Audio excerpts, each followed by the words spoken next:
안녕하세요. 한글처럼 쉽게 부동산을 공부하는 한글부동산 채널입니다. 자, 오늘은 이 계약금 없는 계약의 해제가 더 어려운 이유에 관한 내용을 준비를 했습니다. 생각보다 많은 분들이 이 계약금을 지급하지 않은 계약금 없는 계약은 계약금에 대한 부담이 없으니까 더 쉽게 해제할 수 있다고 생각하시는 분들이 많아요. 자, 하지만 실제로 이 계약금이 있고 또 실제로 계약금을 지불한 계약보다 계약금이 없는 계약이 계약 해제를 하기가 훨씬 더 어려워요.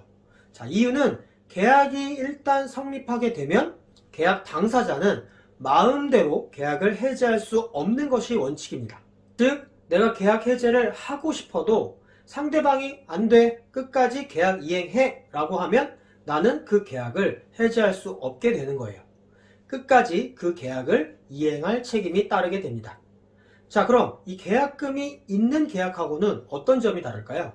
계약금이 있는 계약에서 이 계약금은 민법 제565조 제1항에 따라 해약금으로 추정됩니다.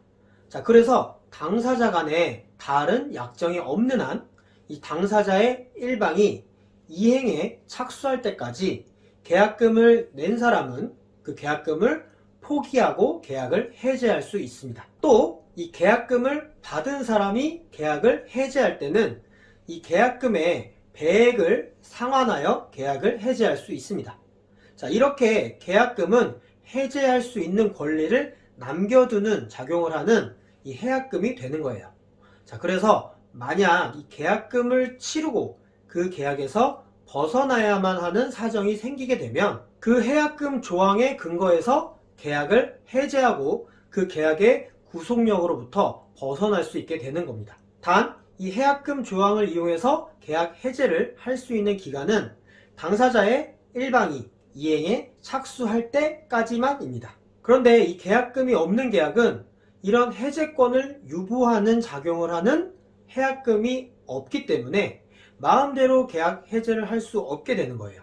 오히려 훨씬 더 골치 아프게 될 수도 있어요. 그렇다면 이 계약금을 지급하기로 약정만 하고 실제로는 계약금을 지불하지 않은 경우는 어떻게 될까요? 자, 계약금 계약은 기본적으로 요물 계약입니다. 계약금이 실제로 지급되어야 그 계약금 계약이 성립하게 되는 거예요. 그런데 계약금 약정만 하고 실제로 계약금이 지급되지는 않았다면 그 계약금 계약은 성립되지 않습니다. 만약 약정한 계약금의 일부만 지급한 경우는 어떻게 될까요?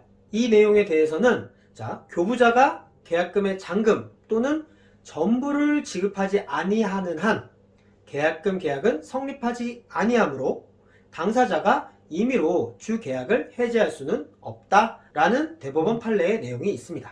자, 오늘은 이렇게 계약금 없는 계약이 계약금 있는 계약보다 계약 해제 면에서 훨씬 더 어렵다는 점을 말씀을 드렸습니다. 자, 오늘 영상은 여기까지고요. 저는 그럼 또 다음 영상에서 더 좋은 내용으로 찾아뵙도록 하겠습니다. 감사합니다.